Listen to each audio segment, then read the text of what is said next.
Welcome to Avigna Education Academy, only for Ditti and passionate student. Are you ready? Are you ready? क्या आप जिद्दी है? थोड़ा आवाज तेज चाहिए। मैडम पब्लिक आ गई है क्या? तो मैडम मुझे आपने बुलाया, पब्लिक आ गई क्या? नहीं आई सर। मैडम थोड़ा सा जिद्दी बच्चा चाहिए अविग्ना में, थोड़ा सा जिद्दी चाहिए। पेरेंट्स बड़े बोलते हैं कि बच्चे जिद्दी है। सर जब तक उठाओ नहीं, सुबह ठंड के दिनों में उठते नहीं, बोलते 5 मिनट बाद। एक बार और चेक कर लेते हैं आवाज के साथ में। Are you ready? पेरेंट्स लगता है बच्चों से डाउन एनर्जी पर आए, क्योंकि पेरेंट्स की एनर्जी हाई नहीं होगी तो बच्चों की एनर्जी कैसे आई होगी? सबसे पहला सवाल ही है। तो I think parents full on energy. एक बार पेरेंट्स को चेक कर लेते हैं मैडम, 1 2 3 पेरेंट्स चेक कर लेते हैं। ठीक है sir. Parents are you ready? Now 1 2 3 are you ready? Are you ready? देखिए सबसे ज्यादा जरूरी इंसान के जीवन में एक जिद का होना है। जब तक आपके जीवन में जिद नहीं होगी, आपके जीवन में आप लक्ष्य को प्राप्त नहीं कर पाएंगे। हम सब चाहते हैं जीवन में एक बड़े लक्ष्य को प्राप्त करना, लेकिन इस बड़े लक्ष्य को प्राप्त करने के लिए जीवन में एक जिद का होना बहुत जरूरी है। आज का सेशन हमने इसी को टारगेट करके करा है कि आपकी लाइफ में एजुकेशन का क्या महत्व है। मैंने सुना है अक्सर पेरेंट्स बच्चों को बोलते हैं कि सर बच्चा मेहनत नहीं करता, पढ़ता नहीं, नंबर अच्छे नहीं आ रहे हैं। सवाल मेरा ये है आप सभी से, और आज मैं पेरेंट्स से जवाब मांगने बैठा हूँ, बच्चों से नहीं, कि बच्चे को पढ़ाई करना क्यों है। क्या आप में से कोई पेरेंट जवाब दे सकते हैं? सबसे पहला सवाल। और दूसरी बड़ी बात ये कि जैसे आज आपके मन में झिझक है पेरेंट्स, और आप रोज बच्चों को घर से बोल के भेजते हो कि बेटा डाउट पूछा कर। जब पेरेंट 36-35 साल की उम्र में नहीं बोल पा रहे हैं, बच्चा 12-15 साल की उम्र कैसे बोलेगा? तो आई थिंक अगर बच्चे एग्री करते हो जोरदार तालियां हो जाए। जब पेरेंट 35 साल की उम्र में नहीं बोल पा रहे हैं, तो बच्चे को 15 साल में कैसे फोर्स कर सकते हैं कि बेटा वहां जाकर के आगे वाली सीट पे बैठ करके और डाउट पूछना सर से, वो भी 40 बच्चों के बीच में जो बाहर निकल के होता तेरी मजाक उड़ाए। यहाँ तो पेरेंट्स का कोई मजाक भी नहीं उड़ाने वाला। एग्री करते हो इस बात से? तो सबसे ज़्यादा जरूरी है लाइफ के अंदर एक पैशन होना। तो शुरुआत करता हूँ मैं आज के सेशन को। आज का सेशन हमारा 100 डेज चैलेंज पर है।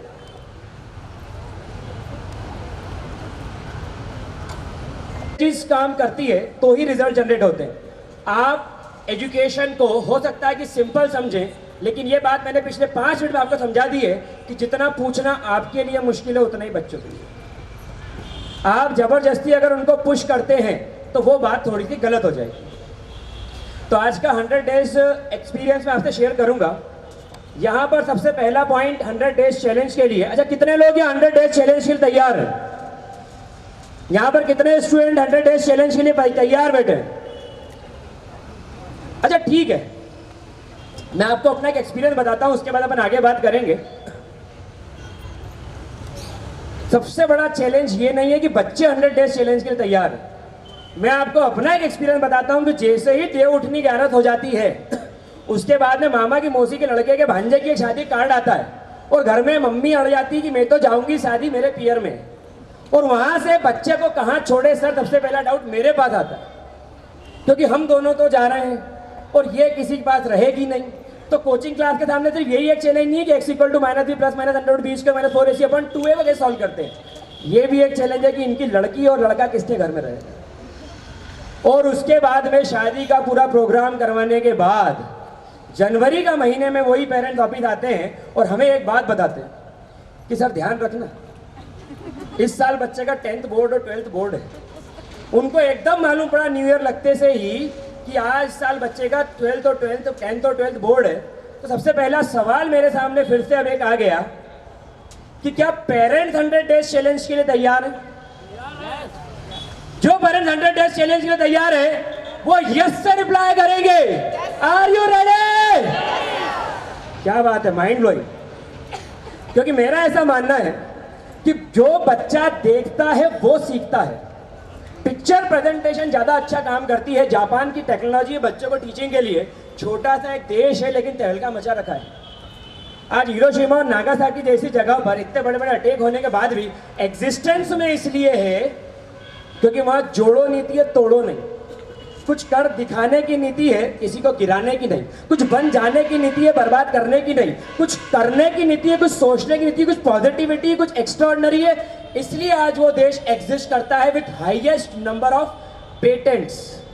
छोटा सा देश है लेकिन लार्जेस्ट नंबर ऑफ पेटेंट्स पे काम करता है। सबसे बड़ी, सबसे जरूरी चीज यही है। मैं आपको इस चीज का प्रैक्टिकल प्रेजेंटेशन दे सकता हूं, क्योंकि पेरेंट्स हैं तो बड़े हैं, बिना प्रेजेंटेशन के मानेंगे नहीं। तो सारे पेरेंट्स अपनी जगह पर खड़े हो जाए।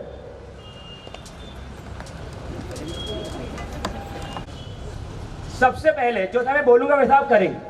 एग्री करते हैं सभी बात से? क्या बच्चों को बड़ी मजा आ रही है? बोला आज पेरेंट्स की क्लास थी, इसीलिए बोलो पेरेंट्स को आना है, पेरेंट्स को आना है। बोले ये सही काम हुआ। तो सबसे पहले मैं चाहूंगा बच्चे स्टेज से नीचे आ जाए। बच्चे स्टेज से नीचे आ जाए। सबसे पहले टच योर हेड, और फास्ट करना है, पेरेंट्स दिमाग लगाएंगे क्योंकि। Touch your head, touch your nose, touch your cheek, touch your chin, touch your throat. आप देखिए आपने कहां टच किया है। आपने थ्रोट टच नहीं करा है, आपने कहां टच किया? यहां पर टच किया। सर मेरी मिस्टेक नहीं है। बच्चा भी यही साबित करने में लगा है कि मेरी मिस्टेक नहीं है। बच्चे को सोशल मीडिया, बैठ जाइए parent please. Have a good round of applause for the parents. Parents के लिए जोरदार तालियां। बच्चे भी यही साबित करने में लगे हैं कि हमारी गलती नहीं है। आप जो करते हैं उससे ही बच्चे सीखते हैं। मेन चैलेंज ये है कि अगर आप एक शादी घर की छोड़ते हैं तब बच्चे को फील होता है कि पेरेंट्स ने सिर्फ हमारा ध्यान ही नहीं रखा, सिर्फ हमारी फीस ही नहीं भरी, बल्कि हमारे लिए त्याग भी किया है। एंड त्याग is one of the most important thing. यहाँ काफी चैलेंज। रूल नंबर 1, अब की बार टारगेट लेकर चल रहे हैं हम अभिज्ञा एजुकेशन एकेडमी में 90 बार। मतलब मेरा टारगेट है कि अब की बार सारे स्टूडेंट 90 क्रॉस कर जाएं। इसके लिए हम ऑनलाइन ऑफलाइन टीचिंग दोनों का मोड यूज कर रहे हैं। मतलब न सिर्फ हम उनके साथ जब क्लास पर है तब अवेलेबल हैं, बल्कि एक्स्ट्रा टाइम में भी हम उनके साथ में अवेलेबल रहेंगे। तो बच्चा चाहे तो हमारे वीडियोस और इसके अलावा और भी नए कंटेंट हम जो अपलोड कर रहे हैं ऐप पर, उसका यूज करके एक्स्ट्राऑर्डिनरी रिजल्ट जनरेट कर सकते हैं। तो इसका यूज आपको बच्चों को करवाना है। Slide number 1, rule number 1 please. No absent in 100 days. अरे पहली बॉल पे 6। मैं तो आज सर से यही बात करने वाला था कि सर वो हमारे भैया के शादी निकल गई तो चाह सकते हैं कि 26, 27, 28, 29, और पहली बॉल पे ने 6 मार दिया। No absent in 100 days, planning ही फेल हो गई। अब घर से कौन जाएगा और कौन नहीं जाएगा कि सर क्या कोचिंग छुड़वा दें कि बच्चे को अपन क्या कर सकते हैं। तो ये सबसे जरूरी चीज है, क्योंकि जो पेरेंट्स अभी तक आ नहीं पाए और आ रहे हैं वो सारे पेरेंट्स, आप मुझे बताइए, इस बात को ग्रैब ही नहीं कर पाएंगे तो डिलीवर कैसे करेंगे? माँ ने खाना घर पे बनाया तो बच्चे को स्कूल में खाना कैसे मिलेगा? आप मुझे बताएं। स्कूल में कोई इवेंट हो रहा है, बच्चा घर बैठकर कैसे सुनेगा? आप मुझे बताएं। तो ये छोटी छोटी बातें ही बड़े धमाके, बड़े रिजल्ट जनरेट करती है। हमारी लाइफ में हमने देखा। तो इस बात को समझना जरूरी कि पहला रूल, आप सभी को ये रूल आपके व्हाट्सएप ग्रुप पर मिल जाएंगे जिनका आपको ध्यान रखना पड़ेगा। ये ध्यान पेरेंट्स को रखना है अगर वो वाकई में चाहते हैं कि उनका बच्चा एक्स्ट्रा रिजल्ट जनरेट करे। कुछ पेरेंट्स के मैसेज आए due to very urgent reason we are out of town. हम एग्री करते हैं, लेकिन अब जो ये सेशन छूट गया, मैं रिजल्ट कैसे जनरेट करूं? आप मुझे बताइए कि खाना मैं ले करके पूरा परोस के बैठा हूं यहाँ पर, और यहाँ पर अगर बच्चा आया ही नहीं तो मुझे पंगत जिमाना किसको है? सेकेंड मोस्ट इंपॉर्टेंट पॉइंट है इसके अंदर, rule number 2, don't miss test and exam. आपको टेस्ट और एग्जाम दोनों मिस नहीं करना है। लंबा दीजिए, समझे मेरी बात को समझना ध्यान से। अगर मैं आपके यहाँ पर एग्जाम लेता हूँ और अगर आप एग्जाम देते नहीं है तो मेरे पास एक रिकॉर्ड नहीं होता है जिसके अंदर से मुझे ये पता चले कि बच्चा कितना परफॉर्म कर रहा है, कहाँ लैग कर रहा है, कहाँ से उसको लीड करा सकते हैं और कहाँ पे उसके फॉल्ट हो रहे हैं। छोटे छोटे पत्थरों से घर बनाया जा सकता है। मैं तैयार हूं घर बनाने के लिए, बस शर्त यह है कि आपका सपोर्ट चाहिए। एक बहुत अच्छी शायरी से इस बात को जोड़ना चाहूंगा कि रास्ते की रुकावटों से हिम्मत और बढ़ती है, और अगर कोई रास्ता रोक देना तो जुर्रत और बढ़ती है। और बिकने पर आ गए अक्सर, अगर बिकने पर आ गए अगर, तो घट जाते हैं दाम अक्सर। और ना बिकने की ठान ली ना तो कीमत और बढ़ती है। अगर एग्री करते हो इस बात से तो मैं चाहता हूं कि ये जुनून, ये जज्बा मेरे बच्चों में हो। तो इसलिए यहां पर एक टेस्ट, एक एग्जाम नहीं छोड़ना है। इस तरीके से टेस्ट और एग्जाम सीरीज को डिजाइन किया गया है कि हर बच्चे को उसकी फॉल्ट वहां पकड़ में आ जाएंगे जिसको हम इंप्रूव कर सकते हैं। नेक्स्ट पॉइंट इसके अंदर हम डिस्कस करते हैं। थर्ड रूल है लर्न 4 क्वेश्चंस डेली।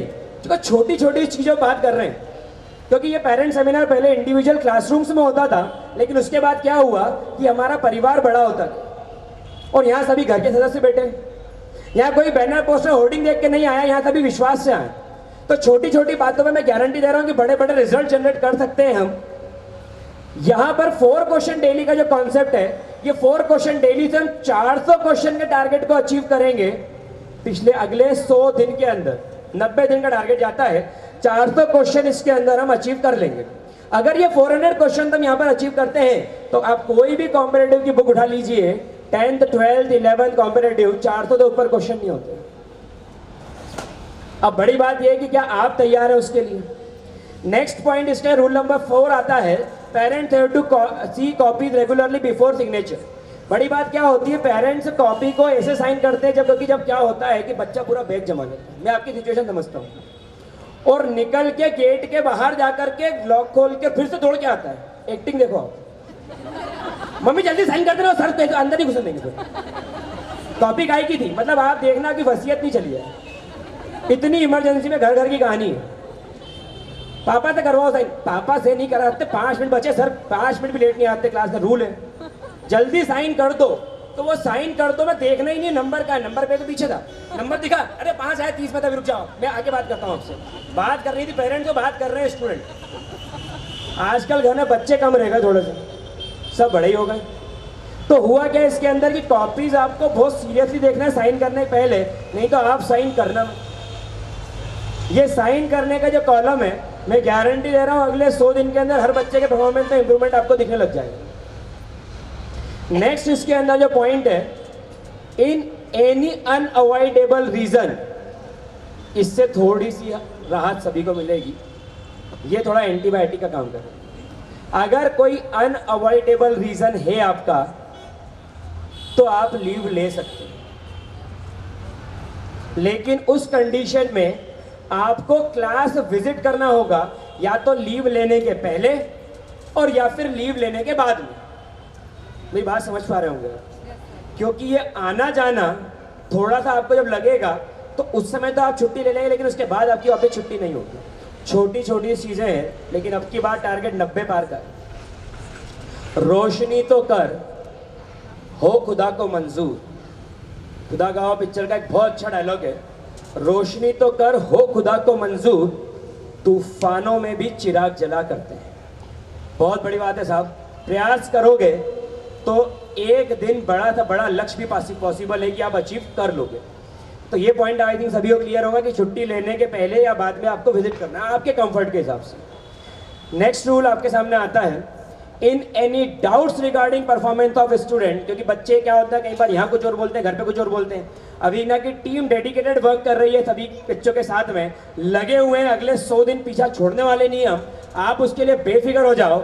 और मैं आपको कितना भी डांटूं, लेकिन एक बात मेरे दिल में है कि बच्चे बहुत मेहनत कर रहे हैं। थोड़ा सा एक दिशा मिल जाए तो आसमान छूने में भी देर नहीं लगेगी। बच्चों का प्रयास बहुत ही काबिल तारीफ है, क्योंकि 2 साल के लॉकडाउन के बाद वो मेहनत पे लगे हुए। लेकिन मैं संतुष्ट इसलिए नहीं हूँ क्योंकि मुझे पता है कि आप में काबिलियत बहुत ज़्यादा है। इसका उदाहरण मैं आपको देता हूँ, सुनिएगा बहुत ध्यान से। बहुत अच्छी कहानी है। रामचंद्र जी ने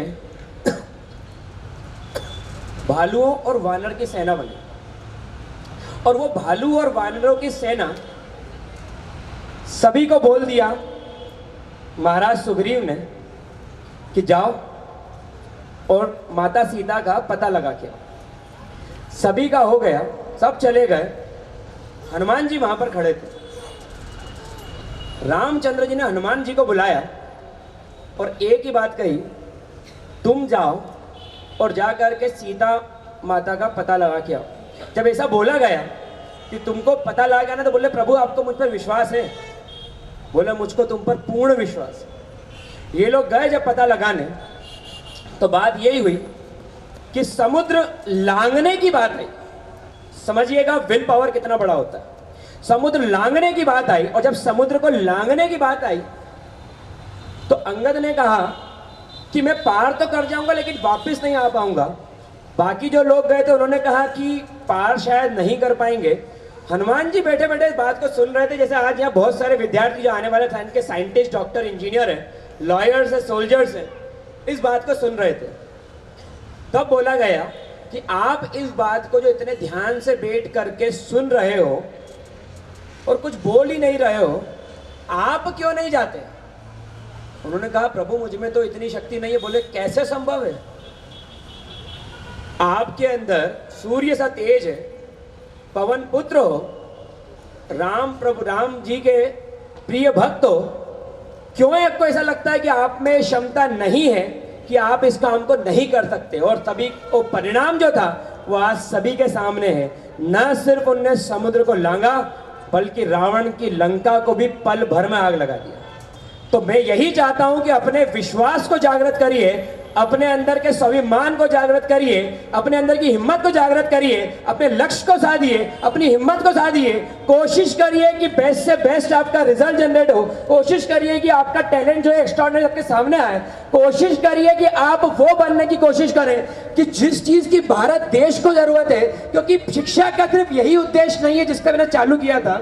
सिर्फ शिक्षा का ये उद्देश्य नहीं है कि आप अपने घर को 4 रोटी दे दें, मकान, बंगला, गाड़ी खरीद लें। शिक्षा का एक सबसे बड़ा उद्देश्य ये है, शिक्षित होने का सबसे बड़ा उद्देश्य ये है कि आपके कारण विश्व को फायदा हो सके, लोगों का फायदा हो सके, लोगों का मुनाफा हो सके और लोगों का विश्वास जागृत हो सके। अगर आप लोगों के ऊपर विश्वास जागृत नहीं करा सकते तो ये शिक्षा सिर्फ आपके 4 कमरों में रह करके ही खत्म हो जाएगी।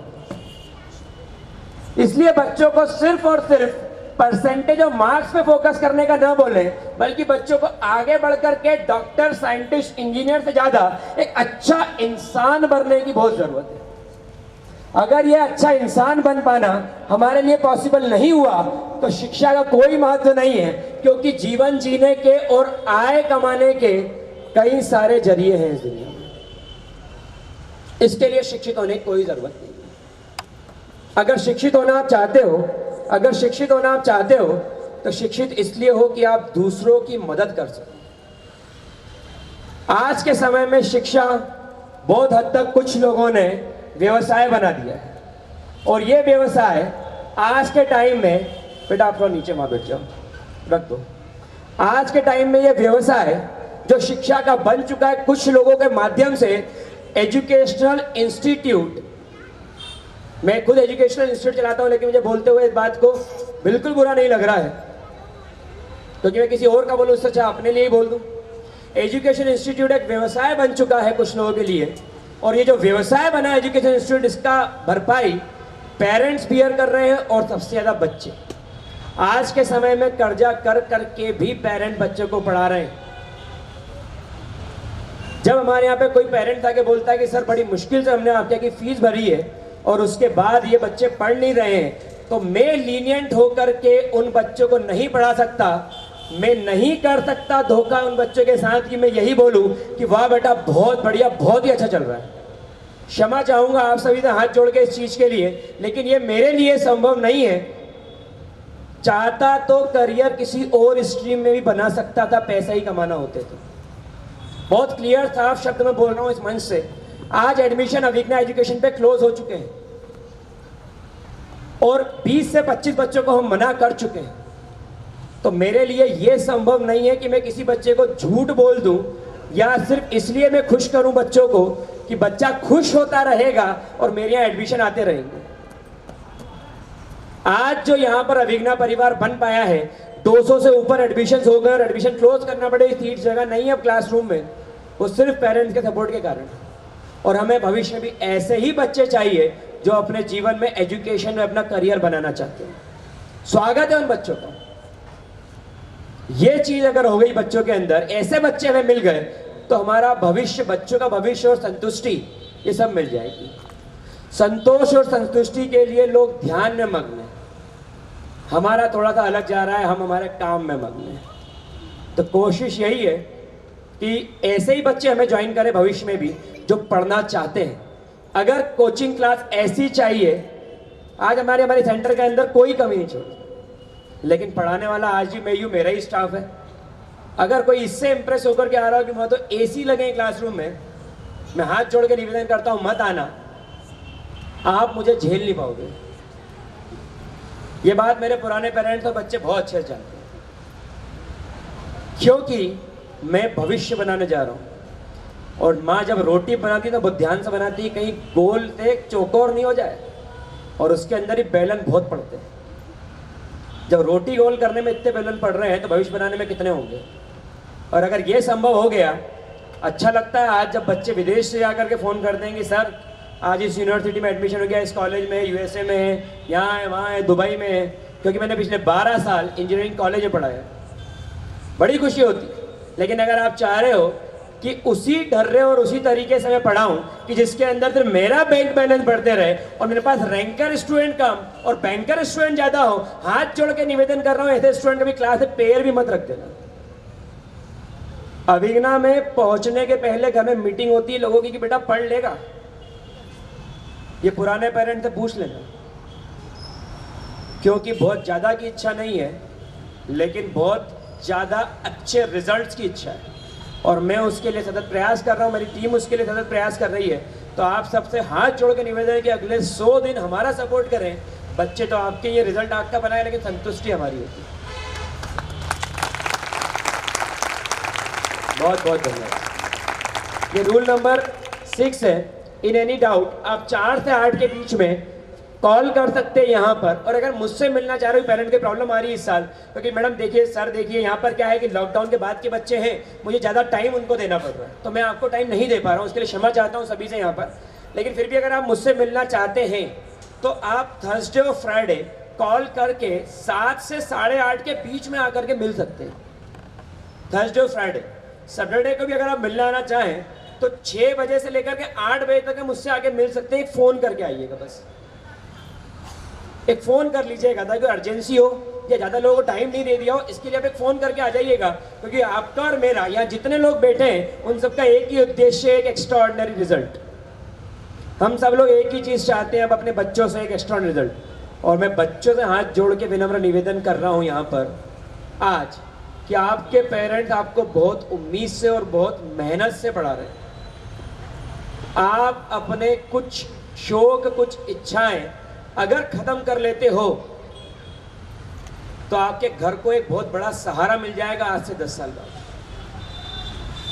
आपकी अगर जिंदगी आप अपने लिए सोचते हो तो आपने तो बहुत छोटा सोच लिया। कम से कम अपने परिवार के लिए सोचो, कम से कम। यहाँ लोग किस तरीके से अपने बच्चों को पढ़ाते हैं, क्योंकि मैं सबसे पर्सनली टच में हूँ, मैं जानता हूँ। और मैं यही चाहता हूँ कि यहाँ से उम्मीद करा हुआ हर पेरेंट्स की उम्मीद पूरी हो, विश्वास पूरा हो, रिजल्ट प्रॉपर आए। हमें बहुत ज़्यादा नहीं चाहिए, मैं फिर रिपीट कर रहा हूँ, हमें बहुत अच्छा चाहिए। हम संतोष में हैं उससे भी। यहाँ काफ़ी पेरेंट्स हैं जिन्होंने बहुत विश्वास किया, उनके लिए बहुत बहुत धन्यवाद। और ये जो रूल नंबर 6 तक है, ये रूल तक अगर आप फॉलो करते हैं तो मेरे लिए बड़ा आसान हो जाएगा बच्चों के साथ काम करना। क्योंकि एक पुल बना था जो 5 किलोमीटर पूरा सोने का था, लेकिन अगर बीच में 1 फीट भी टूट जाए तो वो पुल किसी काम का नहीं रह जाता। और यही परेशानी होती है जब मैं लेक्चर लेता हूँ। मेरा लेक्चर होता है, चलता है, बच्चा छुट्टी भी चला जाता है, फिर आता है, फिर छुट्टी भी चला जाता है। अगर ऐसे छुट्टियाँ करेंगे तो मैं रिजल्ट कैसे दूंगा। बात ये नहीं कि आपके बच्चे रिजल्ट बिगड़ेगा, बात ये है सबसे बड़ी कि सबसे ज़्यादा दुख जो होगा वो मुझे ही होगा। क्योंकि आपका बच्चा शायद आपके साथ इतनी बात ना करता हो जितना मेरे लिए करता है। पिछले 2 दिन से यहाँ बच्चे लगे हुए हैं, जबकि हमने किसी को स्पेशली फोर्स करके नहीं बोला, लेकिन वो अपना समझ के लगे हुए हैं। तो उम्मीद करता हूँ कि रिजल्ट भी अच्छे आएंगे। Any other rules left? Strategies for 100 days, ये काम का है। अब स्ट्रेटेजीज क्या है, कैसे काम करेंगे, तो एक्सपेक्टेशंस, स्ट्रेटेजीज। आगे बढ़िए please, single slide. Okay, we take test every Saturday, हर सैटरडे टेस्ट होगा, और 11 12 में हर थर्सडे फ्राइडे सैटरडे और मंडे ट्यूसडे वेडनेसडे टेस्ट होगा, जो कि बच्चों को पता है सिर्फ आपको टेस्ट छुड़वाना नहीं है। इसके अलावा सेकंड पॉइंट है, जनवरी 1 तारीख से 2 टेस्ट हर वीक में होने लग जाएंगे। कहीं भी हम इनको छोड़ेंगे नहीं, और कुछ भी हो जाए मैं झुकेगा नहीं साला वाली स्थिति बनी रहेगी। 1 जनवरी से पीछा छोड़ने वाले नहीं। तो कुछ बच्चे जो आ जाएंगे कि अब हम सेल्फ स्टडी कर लेते हैं, उनके हाथ जोड़ के निवेदन है कि पेरेंट्स भी उनको भेजें और वो बच्चे भी आए। 1 जनवरी से हफ्ते में 2 टेस्ट होने लग जाएंगे, क्योंकि ये सारी बातें करने के लिए क्लासरूम स्पेस छोटी थी और ऑडिटोरियम सारे दूर थे, तो हमने यहीं पर हमारे परिवार को इकट्ठा कर दिया। तो सेकंड पॉइंट, जनवरी से 2 टेस्ट शुरू हो जाएंगे। अभी हर सैटरडे टेस्ट हो रहा है, एवरी संडे एग्जामिनेशन जो कि हमने शुरू कर दी है। ये दिसंबर से फुल फ्लैश में हो जाएगी, बच्चे भी अपने स्कूल्स की एक्टिविटी में इन्वॉल्व हैं। तो हर संडे एग्जाम होगी फुल लेंथ की। मैं चाहता हूं कि वो सारे बच्चे अटेंड करें। आपने वीडियोस भी देखे, आपके ग्रुप पे आते हैं, वो बिल्कुल एग्जामिनेशन पैटर्न के पेपर पे होती है, और बच्चा भी वहाँ उसी पैटर्न में बैठता है। तो मेरा एक अनुरोध है कि वो एग्जामिनेशन जो फुल लेंथ होगी उसमें सारे बच्चे पार्टिसिपेट करें और बेस्ट तरीके से उस एग्जाम्स को दें। इसके अलावा लास्ट पॉइंट है, extra class for the special student to learn and write exam based question. यहाँ पर हमने एक हॉल स्पेस स्पेशली 35 स्टूडेंट्स का बनाया है, जिसमें बच्चा एक्स्ट्रा क्लास के लिए रुक सकता है, वहाँ बैठ करके पढ़ सकता है, डाउट्स अगर आए तो वो अगले दिन क्लास में पूछ सकता है, क्योंकि माहौल मिलता है और माहौल ही सब कुछ होता है। तो हम चाहते हैं कि एनवायरनमेंट जनरेट करना, ताकि हम एक्स्ट्रा ऑर्डिनरी रिजल्ट जनरेट कर सकें। तो इस तरीके से ये पूरा सेशन जो मैंने आपको बताया कि स्ट्रेटेजीज फॉर 100 डेज थी। कोई और स्लाइड बची यहाँ पर? चलिए, thank you so much parents for listening it patiently, और बहुत बहुत धन्यवाद आप सभी आए। सेशन अभी आगे और बढ़ेगा, और thank you so much, thank you so much. Session अभी आगे और बढ़ेगा, और इसके अंदर मैं इस बार बात करने जा रहा हूँ, हमारा जो टॉपिक है, we appreciate efforts more than result. पूरी दुनिया रिजल्ट को सराहना देती है, लेकिन हमने शुरुआत करी है कि एफर्ट्स को सराहना दो, क्योंकि अगर एफर्ट्स को सराहना दोगे तो एफर्ट्स बढ़ जाएंगे, और एक साइंटिस्ट एफर्ट्स ही लगाता है। 9,999 बार किसका आविष्कार फेल हुआ था, कोई बता सकता है यहाँ पे खड़े होकर फटाक से? मैडम आ जाइए स्टेज पर। प्रखर पांडे के लिए गुड राउंड ऑफ एप्लॉज। बिल्कुल सही, बल्ब का आविष्कार हुआ था प्रखर शर्मा। एक बार जोरदार तालियां। देखिए, तालियों में कंजूसी ना करें। थॉमस एडिसन ने बल्ब का आविष्कार करा था, 10,000 ट्राइज लगे थे उसको, और आखिर में उसने बनाया था। What's your percentage in half yearly examination? Sir